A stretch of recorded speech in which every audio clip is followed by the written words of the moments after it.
back off and then come back on. But I'm staying on because I'm going to introduce Robert, who's going to come and talk to me. I think you know this guy. It's Robert. Where are you? Hey, Robert! We've got a microphone. We're going to talk about politics. No. I'm an American now. I can't get thrown out of the country, so no, I won't do that. That's when we see you, John. Soon. We were driving over here, and John goes, "I want you to come up after Roundabout." And I said, I don't think I can do that. The 11-year-old inside me crapped his pants a little bit. I mean, this is an honor and a thrill and a privilege to be up here with you, and I'm not going to take much of your time, but the course of this songwriters series is to bother you guys can sit down. That's a lot of pressure on me. But thanks. I brought a book because, well, I like to read during performances. But,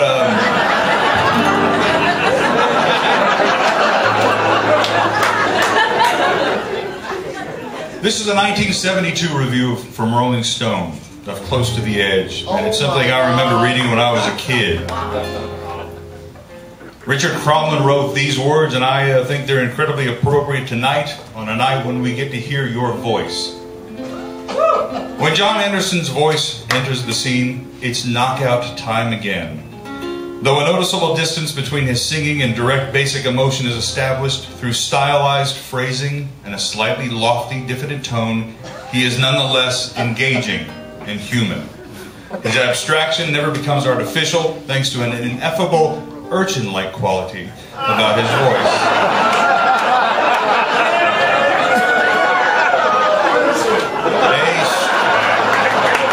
A strange and unique combination of gentleness and power, in which every note is hard and solid at the core, but padded with a soft sweetness.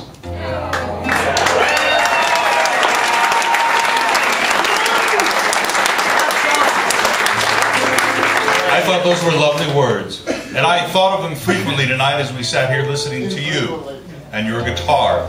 And I've wondered, as you have engaged in these acoustic concerts with these intimate crowds, as we get to really listen to your voice, what it's like for you to play by yourself and to reinterpret and to reimagine these songs and to let us hear you sing them and think about them in a different way. I can hear what I'm singing.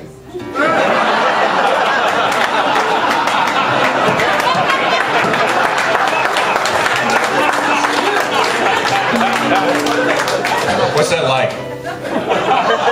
It's in a way, it's very Different. yeah. Turn up the guitar. I think sometimes you know, when you're singing music and songs, it's as though I'm singing with you in your state of consciousness, and I don't really think about too much what I'm doing. Because if I started to think about what I'm doing, I'd forget shit. I really forget words like that. I'm singing maybe 2,000 words every show. And you start thinking about the next verse, and, oh, you've lost it. And so I don't think about it, I just sing, you see. And that's the idea of just letting it come through, you know, which is really great.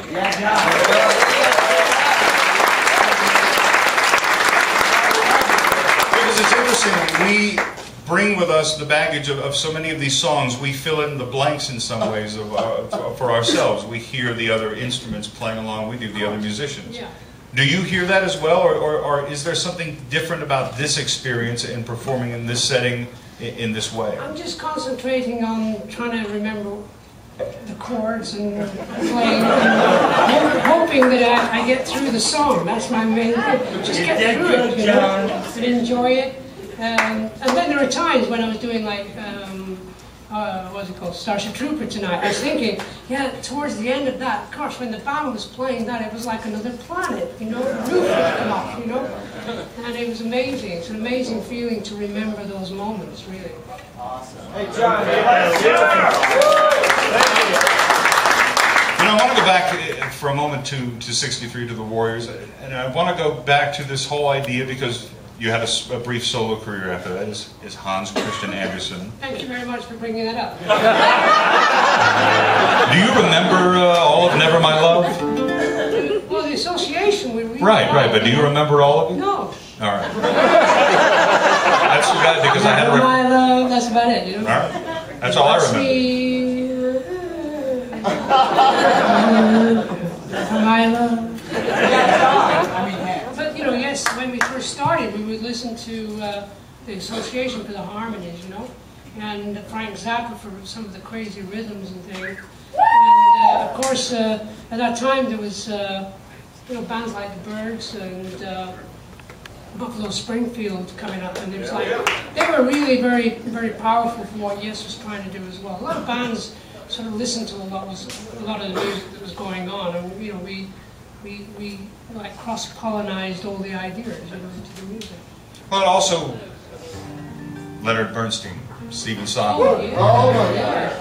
I mean, I'd like to go back to. I've always been obsessed with this idea that that album could feature the Beatles, original compositions, and Something's Coming from West Side Story. Yeah. Well, you know, that time I went to see. You know, it's hard to remember, but when you first see West Side Story, it blows your mind. I mean, it really does. The sound, the music, and the dancing, and the thing, it just blows you away. It's just incredible work, you know, a work of art. And of course, we just love the idea of pinching stuff from other people, like. We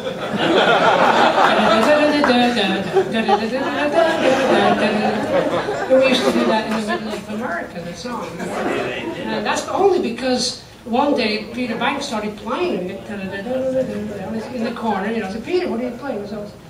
That's from West Side Story, America. I said, why don't we do the Paul Simon song and you could throw that in the middle? And within an hour or two, we've got it together. You know, that's how it worked. Because it always struck me that what you guys did was extraordinary in as much as that everything was fair game. Yeah. And at what point did you realize, because you were all, in a way that I think very few bands have ever been since, all such extraordinary musicians? Yeah.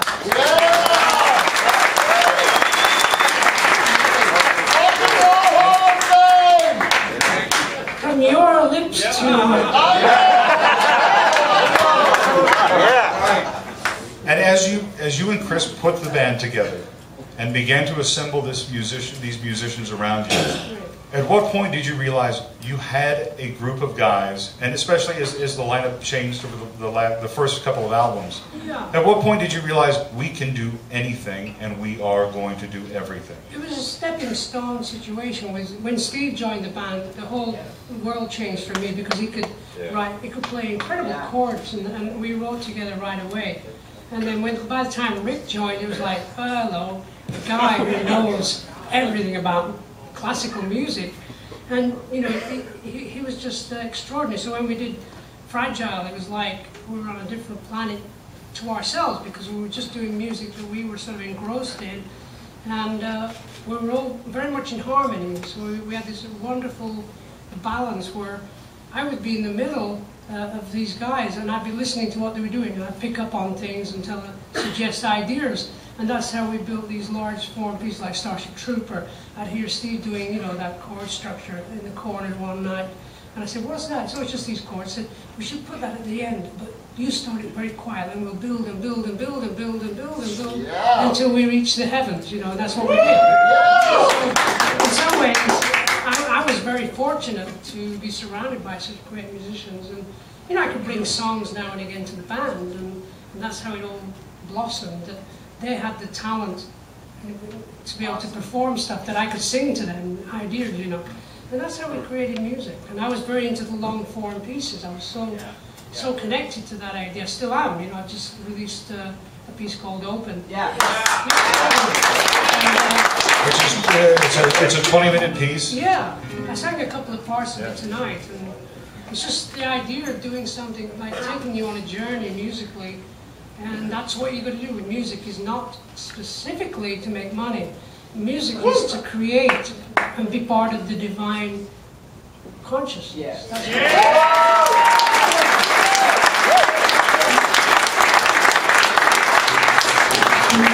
Of course, the money's great when it happens.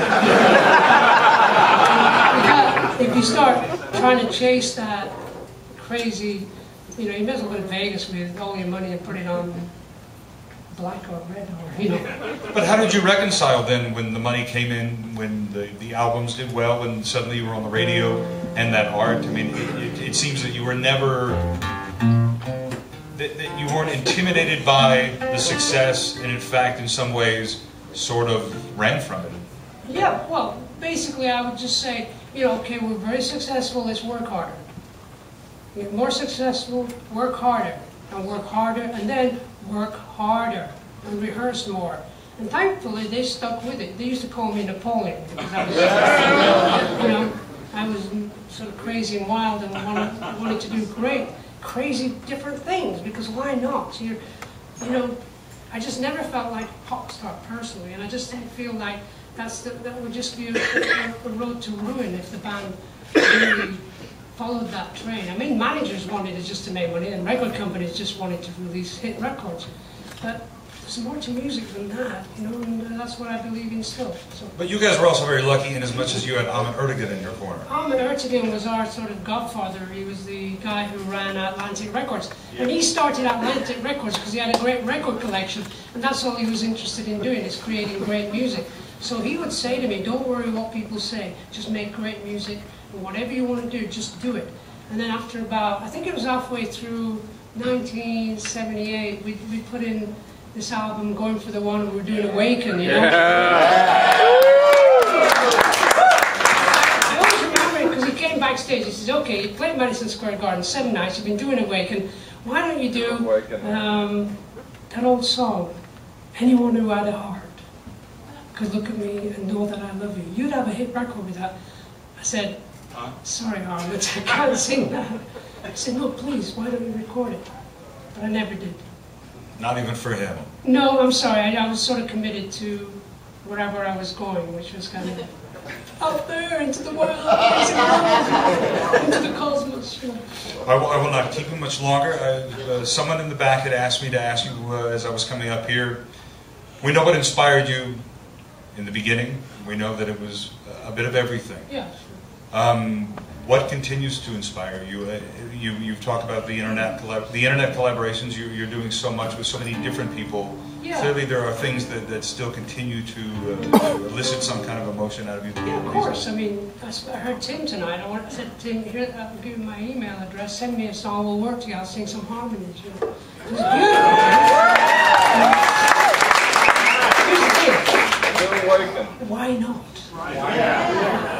And that's what I've been doing. I'm working with so many different people, from very young people to classically trained people to indigenous people who send me sort of music. And I'm building this sort of empire of music. It's going to come out one day when I find the right way to get it out into the world. But it's something that's a sort of big dream. It's like Elias of Sun Hill, as I talked about earlier.